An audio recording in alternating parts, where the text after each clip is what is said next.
জীবনের কিছু অধ্যায় এমন থাকে যেখানে শব্দ কাজ করে না, কিন্তু নীরবতা সব কিছু সামলে নেয়। আমরা ছোটবেলা থেকে শিখি কথা বলতে, নিজেকে বোঝাতে, নিজেকে প্রমাণ করতে, কিন্তু কেউ আমাদের শেখায় না কখন চুপ থাকতে হয়। চুপ থাকা মানে ভয় পাওয়া না, চুপ থাকা মানে নিজের শক্তিকে অপ্রয়োজনীয় জায়গায় খরচ না করা। জীবনে এমন কিছু মানুষ আসবেই যারা তোমাকে ছোট করতে চাইবে। তারা তোমার সীমা পরীক্ষা করবে, তোমার ধৈর্য ভাঙতে চাইবে। সব আঘাতের জবাব দেওয়া লাগে না। তুমি যদি চুপ থাকো তাহলেই তুমি তাদের খেলা নষ্ট করে দাও।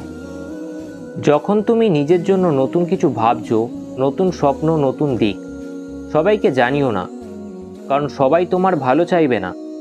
কিছু মানুষ হাসবে, কিছু মানুষ সন্দেহ করবে। চুপচাপ কাজ করো, ফলাফলই একদিন তোমার হয়ে কথা বলবে। জীবনে এমন সময় আসবে যখন মানুষ তোমাকে ভুল বুঝবে। তুমি যা বলো তার উল্টোটা তারা শুনবে। সব ভুল বোঝাবুঝি ঠিক করা যায় না, সব ব্যাখ্যা দেওয়ার দরকার হয় না। কিছু সত্য সময় নিজেই প্রমাণ করে দেয়। কথোপকথন যখন তর্কে বদলে যায়, যুক্তি হারিয়ে যায়, ইগো সামনে আসে, সেই জায়গায় চুপ থাকাতেই সবচেয়ে বড় বুদ্ধিমত্তা। কারণ তর্কে জিতে অনেক সময় নিজেকেই হারাতে হয়।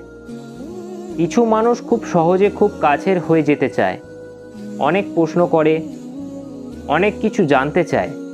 মনে রেখো, সব আগ্রহ শুভ নয়, সব কথা সবার জন্য নয়।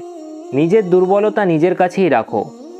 যখন তুমি নিজের সিদ্ধান্তে নিশ্চিত, ভেতর থেকে জানো তুমি ভুল পথে হাঁটছো না, তখন সবাইকে বোঝানোর দরকার নেই। আত্মবিশ্বাস চিৎকার করে না, আত্মবিশ্বাস চুপচাপ থাকে। পরিশ্রমের একটা নীরব সময় থাকে, যেখানে তুমি কাজ করছো কিন্তু কেউ দেখছে না। ফল আসেনি, স্বীকৃতি আসেনি।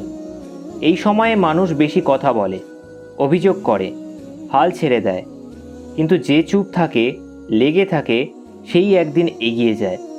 যখন তোমার পেছনে কথা শুরু হয়, নিন্দা, গল্প, ভুল ব্যাখ্যা, মনে রেখো, যারা কিছুই করে না তাদের নিয়ে কেউ কথা বলে না। চুপচাপ নিজের পথে হাঁটো।